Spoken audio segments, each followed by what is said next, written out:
Office that's in very good shape. We like fixing things up and having them tippy-top like they have in Germany. They do that in Germany very much, and we do it here. We're having a very good run. I also had a great election, a great win, won everything. Won the popular vote, all 7 swing states, which is a big deal. It's pretty unusual to do that. And we have a great mandate from the people, and part of our mandate is we're going to have a great relationship with your country. So I just want to thank you very much for being here, and if you'd like to say a few words. Absolutely. So, thank you, first of all, Mr. President, for your kind invitation to come to Washington, D.C. I was in this building first time ever in 1982, I told you, when former President Ronald Reagan was in office. So I'm very happy to be here again and to offer our close cooperation with the United States of America. We are having so much in common, our history. We owe the Americans a lot. We will never forget about that. And so with your German provenance, I think this is a very good basis for close cooperation between America and Germany. So again, thank you. Thank you for the hospitality, and thank you for having your guest house for a night. This is a great place. Great place. Many thanks for that. I really enjoyed it. Thank you. It's a wonderful place. It's a landmark also. And Blair House is it's a nice place to stay. Good. Thank you very much for saying that. Would you have any questions, please? Mr. President, on your new travel ban, why now? And if the Boulder attack was part of your reasoning, why not include Egypt on that list where the suspect is from? Well, because Egypt has been a country that we deal with very closely. They have things under control. The countries that we have don't have things under control. And why now? I can say that it can't come soon enough, frankly. We want to keep bad people out of our country.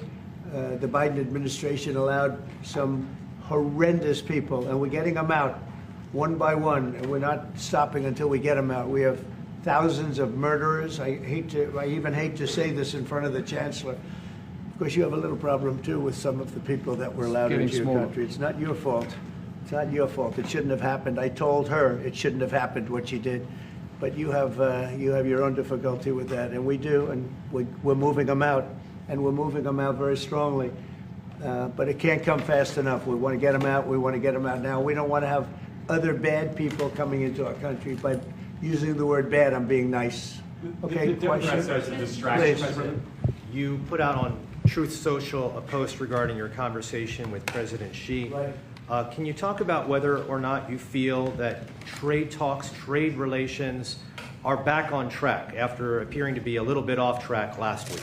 A little bit off track. It was only the complexity. It's pretty complex stuff. We had a very good conversation with President Xi a little while ago, just before your arrival. In fact, we just hung up, and they said, "You're here." I said, "That's pretty good." Two great leaders of the world in a very short period of time.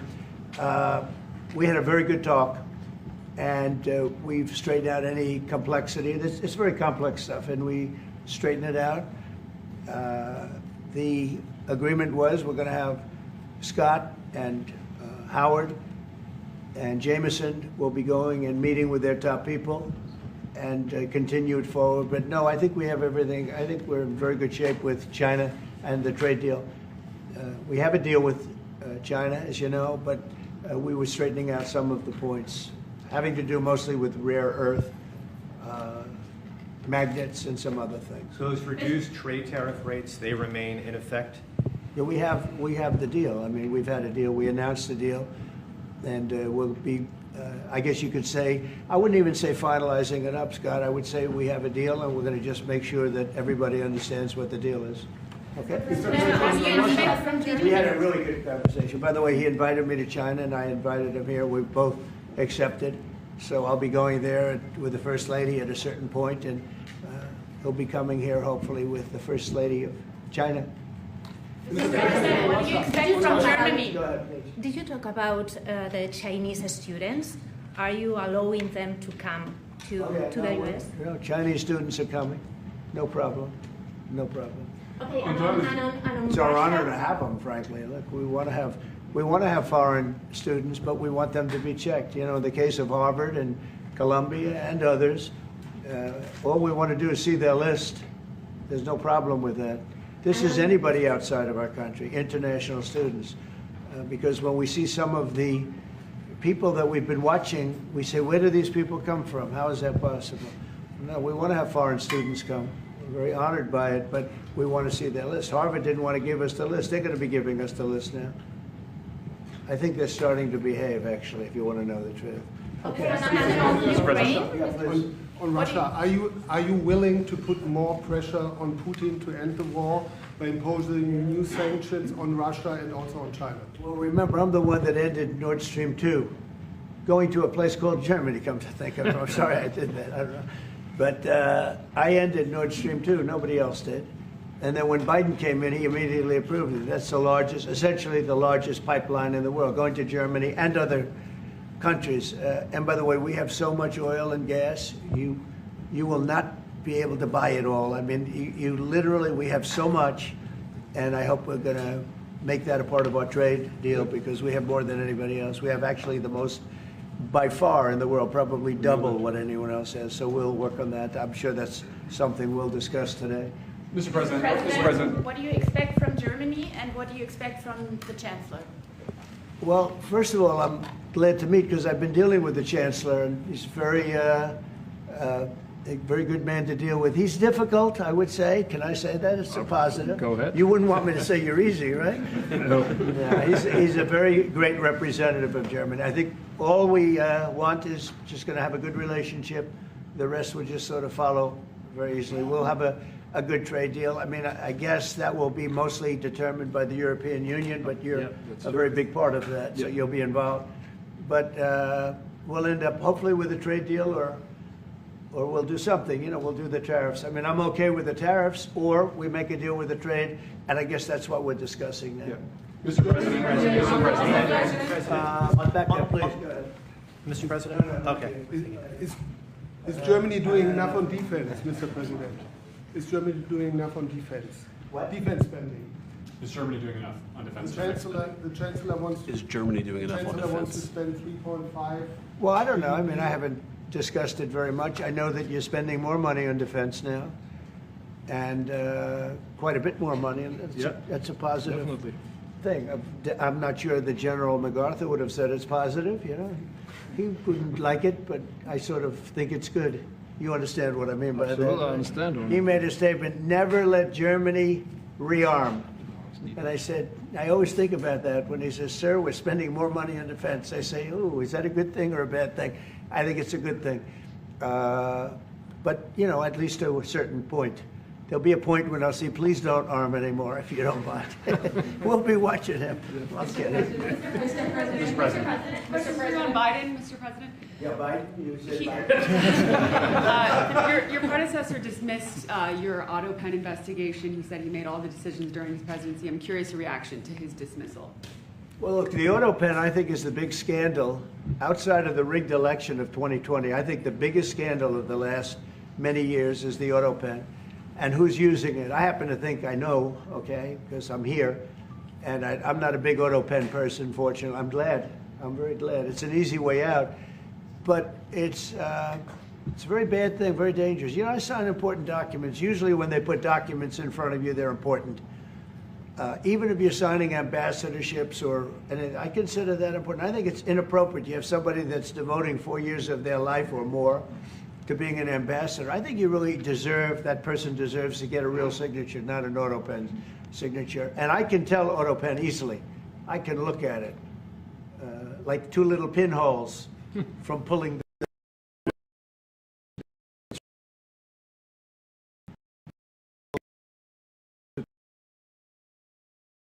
essentially, whoever used the autopen was the president. And that is wrong, it's illegal, it's so bad, and it's so disrespectful to our country.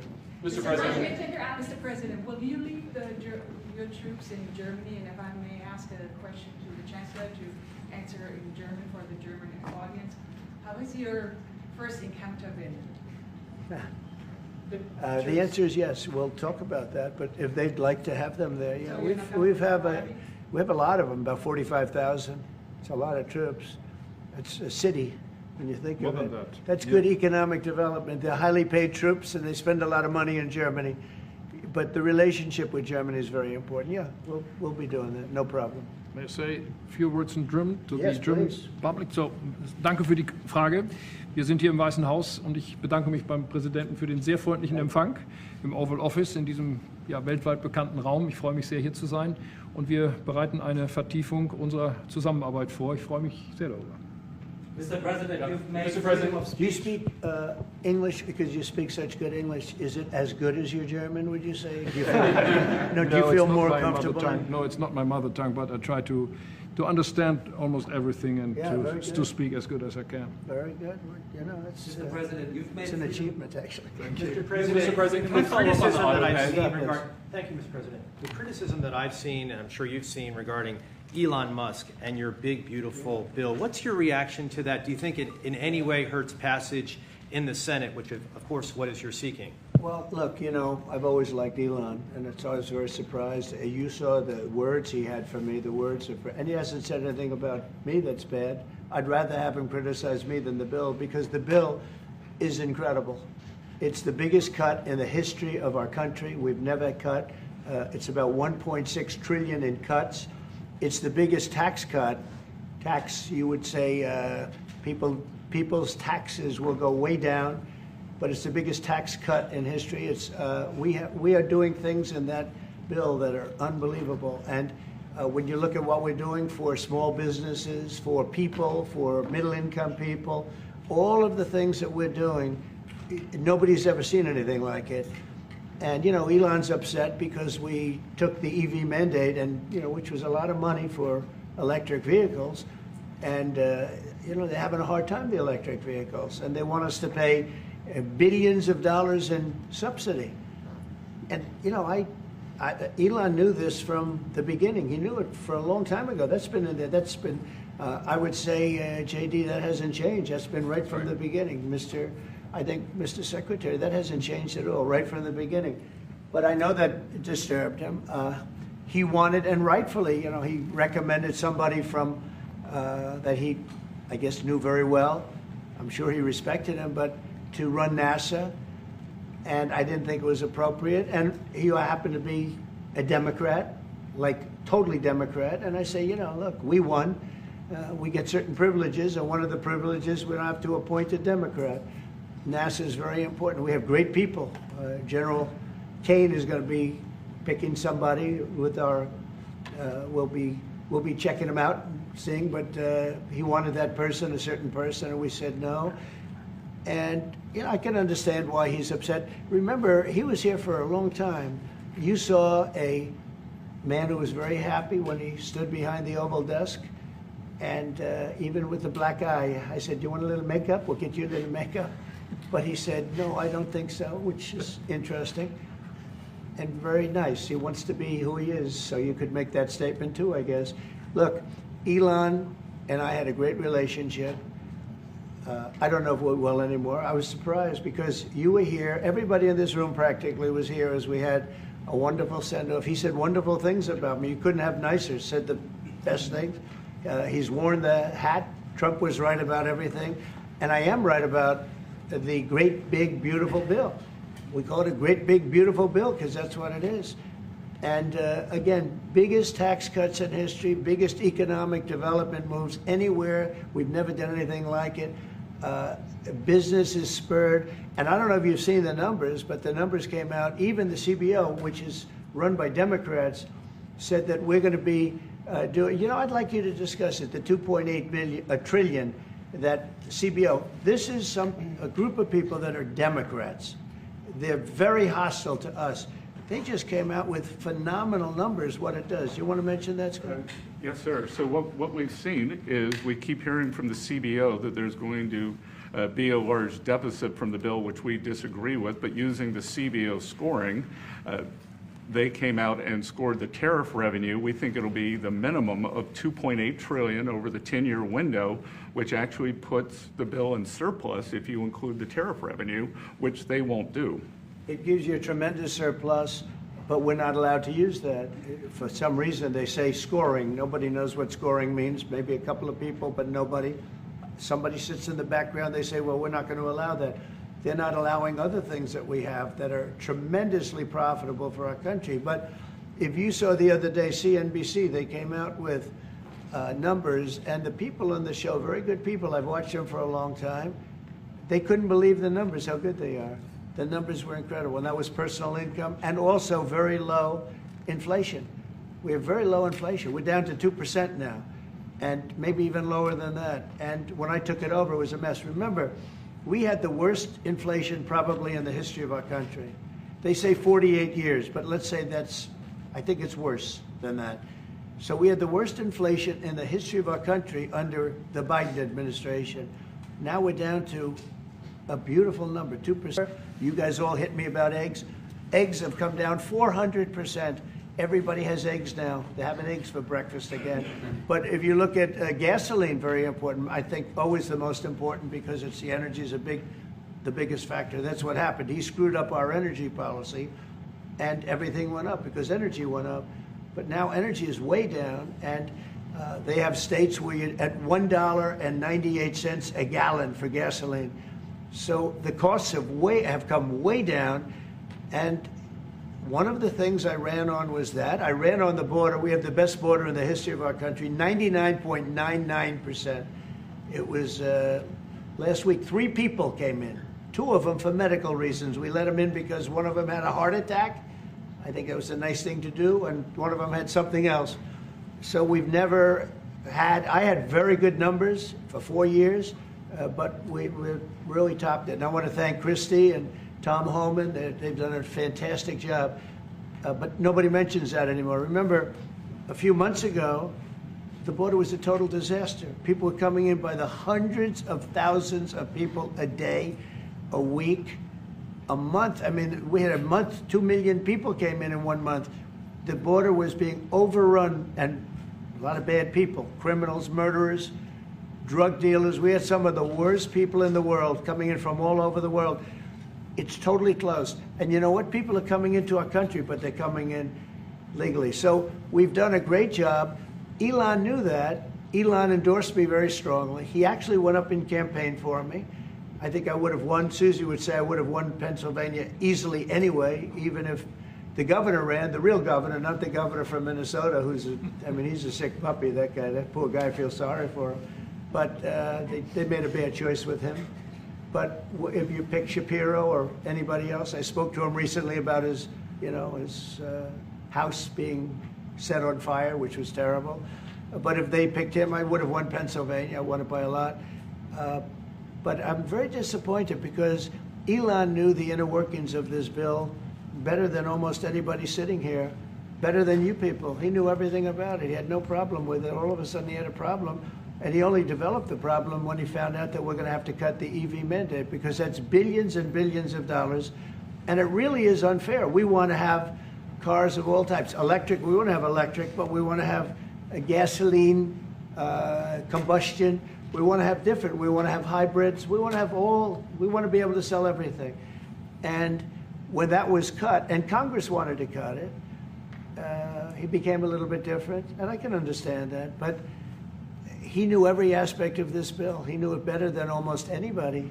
And he never had a problem until right after he left. And if you saw the statements he made about me, which I'm sure you can get very easily, it's very fresh on tape, he said the most beautiful things about me. And he hasn't said bad about me personally, but I'm sure that'll be next. But I'm very disappointed in Elon. I've helped Elon a lot.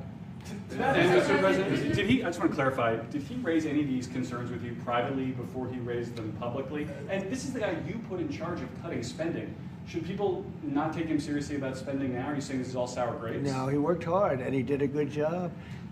And I'll be honest, I think he misses the place. I think he got out there and all of a sudden he wasn't in this beautiful Oval Office, and he's got nice offices too. But there's something about this one. I was telling the Chancellor, this is where it is. People come in here, even from Germany.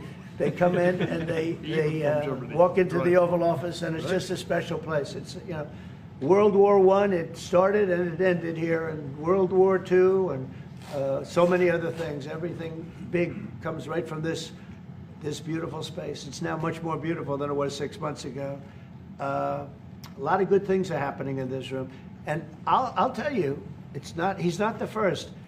people leave my administration and they love us, and then at some point they miss it so badly, and some of them embrace it and some of them actually become hostile.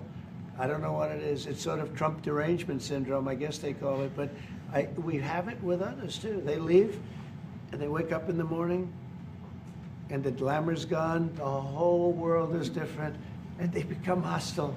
I don't know what it is. Someday you'll write a book about it and you'll let us know. Yeah. Mr. President, speaking of ending wars in this room, you were very critical of Vladimir Putin a couple of days ago. What kind of play is he playing from your perspective? What are his... Well, look, he got hit.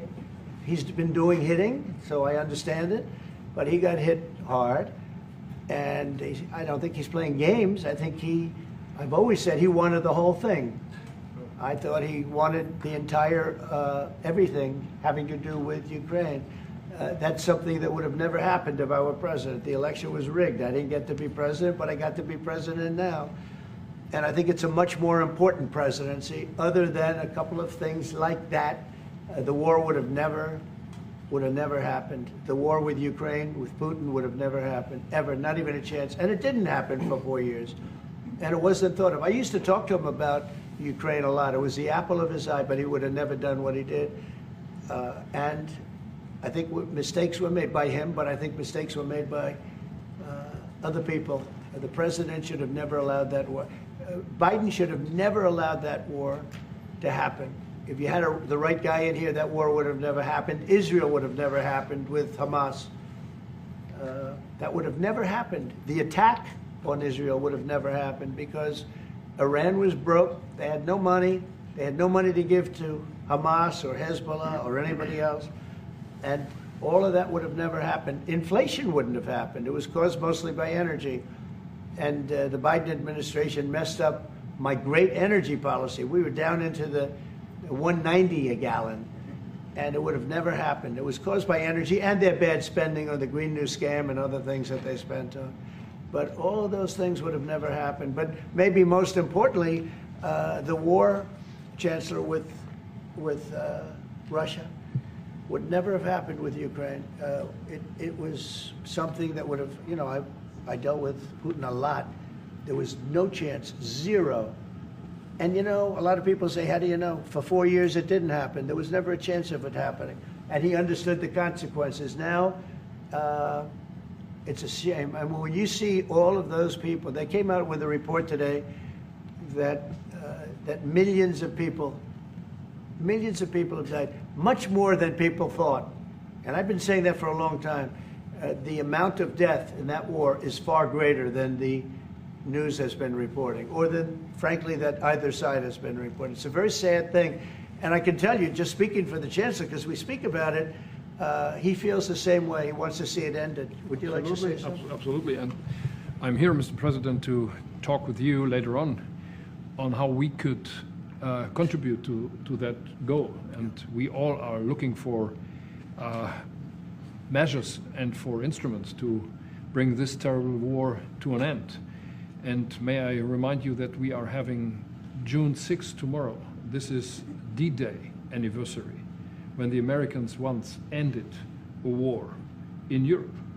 And I think this is in your hand in specific, in ours. That was not a pleasant day for you? No, that was not a pleasant... This was not a great day. In the long run, Mr. President, this was the liberation of my country from Nazi dictatorship. That's true. So, that's true. And we know what we owe you. But this is the reason why I'm saying that America is, again, in a very strong position to do something on this war and ending this war. So let's talk about what we can do jointly, and we are ready to do what we can. And you know that we gave support to Ukraine, and that we are looking for more pressure on Russia. The European Union did, and we should talk about that. We will talk about it. And, Yeah. you know, it's good timing. The numbers for our country are through the roof, the economic numbers, because of the election and because of tariffs and other things, a lot of things. But we've had some of the best numbers we've ever had. They were reported yesterday, the day before, and even today. Country's doing really well. I think that one of the things you'll be most interested in is that 6 months ago, we were having a hard time getting anybody to join our military. I mean, they just couldn't do it. The numbers were record low.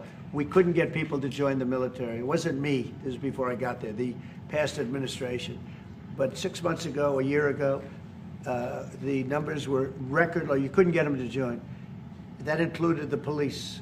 And you couldn't get them to join. Now, we just hit the highest number in the history of our country, we think, but very close, but the highest in the history of our country, recruitment, joining the Army, Navy, Air Force, Marines, Coast Guard, police forces all over the country. What did you do for that? What was the reason? Spirit. They love our country again. You know? You're going to do the same thing. Spirit. We have great spirit is back in our country, and it's very simple. And, you know, it was only, Susie, 6 months ago, right, that you got reports. You're the one that released them, that you couldn't get anybody to join the military, and now we're stocked. Every service now is packed, and we have waiting lists of people trying to get in, as good as we've ever had in the history of our country. So that's an honor. That's a great honor. Mr. President, on the war. You've asked. You've had enough. Go ahead, please. Mr. President, so would you consider to put more sanctions on Russia? Because this discussion is going on now for weeks and months, and you tweeted about it once, but then nothing happens. So yeah, when I see the moment when we're not going to make a deal, when this thing won't stop, is there a deadline? if that moment, yeah, it's in my brain, the deadline. When I see the moment where it's not going to stop, and I'm sure you're going to do the same thing, will be very, very, very tough. And it could be on both countries, to be honest. You know, it takes two to tango. But we're going to be very tough. Whether it's Russia or anybody else, we're going to be very tough. That's a bloodbath that's going on over there. And when I see the moment where I say, well, they're going to just keep fighting. You know, I gave the analogy yesterday when I spoke to President Putin. I had a 2-hour and 15-minute call with him. Sometimes, and this is me speaking maybe in a negative sense, but sometimes you see two young children fighting like crazy. They hate each other, and they're fighting in a park. And you try and pull them apart. They don't want to be pulled. Sometimes you're better off letting them fight for a while and then pulling them apart. And I gave that analogy to Putin yesterday. I said, President, maybe you're going to have to keep fighting and suffering a lot, because both sides are suffering, before you pull them apart, before they're able to be pulled apart. But it's a pretty known analogy. You have two kids, they fight. Sometimes you let them fight for a little while. You see it in hockey, you see it in sports. The referees let them go for a couple of seconds, let them go for a little while before you pull them apart. And maybe, and I said it, and maybe that's a negative because we're saying go, but a lot of bad blood. There's some bad blood between the two. I have to deal with it, and the Chancellor has to deal with it. It's incredible. The level of, there's a great hatred between those two men, but between the warring parties. Great hatred. When you say and believe, apparently, that there's no immediate peace. What? That there is no immediate peace. There will be no. Well, I can't. I'd love to have immediate if I could. But if I could, but we don't have immediate. You know, it's like I'd love to have that. I'd like it to start. Right now, we would leave a room if we knew the war could end. We'd say, forget about you guys. Forget about trade, right? Yeah. We'd say, let's go settle it. There's some additional fighting that's going to go on. You know, he attacked, and they attacked pretty harshly. They went deep into Russia, and he actually told me. I mean, I made it very clear. He said we have no choice but to attack based on that, and it's probably not going to be pretty. I don't like it. I said, don't do it. You shouldn't do it. You should stop it. But again, there's a lot of hatred. And, you know, I'm very proud of the fact that with India and Pakistan, I was able to stop that.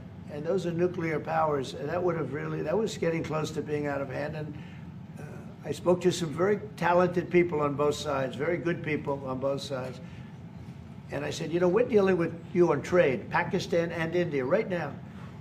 I said, we're not going to deal with you on trade if you're going to go shooting each other and whipping out nuclear weapons that maybe even affect us. Because, you know, that nuclear dust blows across oceans very quickly. It affects us. And I said, if you're going to do that, we're not going to do any trade deals. And you know what? I got that war stopped. Now, I hope we don't go back and we find out that they started, but I don't think they will. They were both good. They were well represented. I want to congratulate both countries because, as you know, the leader of India, who's a great guy, was here a few weeks ago. We had some great talks. We're doing a trade deal. And Pakistan, likewise, they have very strong leadership. Some people won't like when I say that, but, you know, it is what it is. And they stopped that war. Now, am I going to get credit? I'll never get credit for anything. They don't give me credit for anything, but nobody else could have done it. I stopped it. I was very proud of that. I wish we could do the same thing with Ukraine and Russia. And at some point it'll happen. I believe that. And if it doesn't happen, or if I see somebody's out of line, if Russia's out of line, you'll be amazed how tough. Remember this. They like to say that I'm friends with Russia. I'm not friends with anybody. I'm friends with you. I'm not friends with that. I want the right thing to happen for our country, for everybody, for humanity. But I'm the one that stopped the pipeline. It's called Nord Stream 2. Until I came along, nobody ever heard, not one person in this room ever heard of Nord Stream 2. You probably did, yes, because it went to Germany. He's the only one knowing that this it. was a mistake. But yeah, I stopped him. I stopped it. Yeah, and you've said that openly. Yeah. It was a mistake because, and I used to go with Angela. I'd say, well, wait a minute. We're spending all this money to defend you against Putin. I got along with him. He respected me. I respected him. It would have never happened. But I stopped Nord Stream 2. When Biden came in, almost the first week, he approved it. He let it be built. And then they say that I wasn't tough on Russia. Putin said to me, you know, you're not tough on Russia. You stopped the biggest, most important job we've ever done. You stopped it. And Biden came in and he let it be built. And I'll tell you what, I'll never forget the day. I had it totally stopped. They weren't building. They gave up on it. They weren't able to. And then Biden came in and he let him build. I couldn't believe it. Okay, one or two questions more, please. Any questions? Any question for the Chancellor? Yes. Go ahead, for the Chancellor. That would be one. I like his answers much better. Well, first, would you continue to support Ukraine? Yeah, I'm with Ukraine. We just signed a big deal on rare earth with Ukraine. And I want to, you know what, I'm for stopping killing, really. That's what I'm for. Again, a war that would have never started, should have never started. I want to see the killing stop. We spent $350 billion, much more than Europe, but Europe spent a lot also. And they spent way over $100 billion. Yeah. So you're talking about close to $500 billion went into that whole thing. And it's not even the money, and I know with you too, it's a lot of money, but it's the death that's being caused. We went to the Middle East. I went last week to the Middle East. We took in $5.1 trillion. That's many, many times. That's 30, 40 times, 50 times more than what we're talking about. It's think of that, $5.1 trillion of investment with one trip that lasted 4 days. So it's not the money. It's a little the money, but not the money, the big thing. The big thing is the death. The death of, and really the decimation. You've lost a whole culture. You know, Ukraine had the most beautiful turrets. They call them turrets, the little towers, beautiful towers, the most beautiful in the world. They're all now laying on their side, blown to smithereens. It'll never happen again. They've taken away the culture of a country. They've taken away the heritage of a country. It's a terrible thing. But most importantly, again, is the death. 5,000 plus people a week, soldiers, are being killed. He doesn't want that, and I don't want that. One more. Yeah, please. Thank you. Mr. President, do you support the Graham bill on putting high tariffs on China? I haven't looked at it, but they'll be guided by me. That's the way it's supposed to be. They're going to be guided by me. No, I haven't looked at it. It's a bill on sanctions, etc. I'm a very quick study. At the right time, I'll do what I want to do. But it could very well be okay. I'll have to see. But they're waiting for me to decide on what to do, and I'll know maybe very soon. It's a harsh bill. Yeah, very harsh. We'll take one more on the autopen. Yeah, I would like to have a question to the Chancellor as well, because do you agree with the analogy the President made on the war between Russia and Ukraine as being a fight between two kids. Is that how you view that as well? And what do you actually want the US president to do in this? Well, I think we both agree on this war and how terrible this war is going on. And we are both looking for ways to stop it very soon. And I told the president before we came in that he is the key person in the world who can really do that now by putting pressure on Russia. And we will have this debate later on again, how we can proceed jointly between the Europeans and the Americans. And I think we are all we are having the duty to do something on that now to stop it after 3.5 years, which is really terrible. Look at the kids, the kids which were kidnapped from Ukraine to Russia. This is all terrible. And so we are talking about instruments, measures, what we can do. And my personal view is clear on that. We are on the side of Ukraine, and we are trying to get them stronger and stronger just to make Putin stop this war. And this is our approach. We get satellite pictures of the war field, and you don't even like to look at them, right? It's terrible. So it's really bodies, arms, heads, legs all over the place. You've never seen anything like it. It's so ridiculous. And this is only by Russian weapons against Ukraine. This had never happened with Ukraine weapons against Russia. Never. Ukraine is only targeting military targets, not civilians, not private, not energy infrastructure. So this is the difference, and that's the reason why we are trying to do more on Russia, how to stop this war. Well, in this case, I'm talking about the battlefield, the soldiers on soldiers. But you could also say that, too, with the cities. The cities are being hit also. So it's a terrible, terrible thing. Somebody said autopen. Did I hear the word autopen? I'm just curious. Because I think it's the biggest scandal maybe in the last 100 years in this country. So when I hear that word, I think it has to be discussed, because the fake news will try and hide it, and we can't do that. Well, that's but go what I'm ahead. asking. Have you uncovered any evidence that anything specific was signed without President Biden's knowledge or by other people in the administration acting illegally?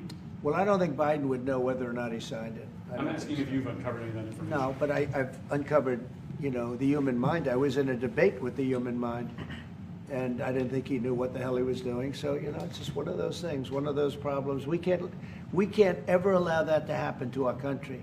The danger our country was in, and I know some of the people that worked with him, radical left, horrible people.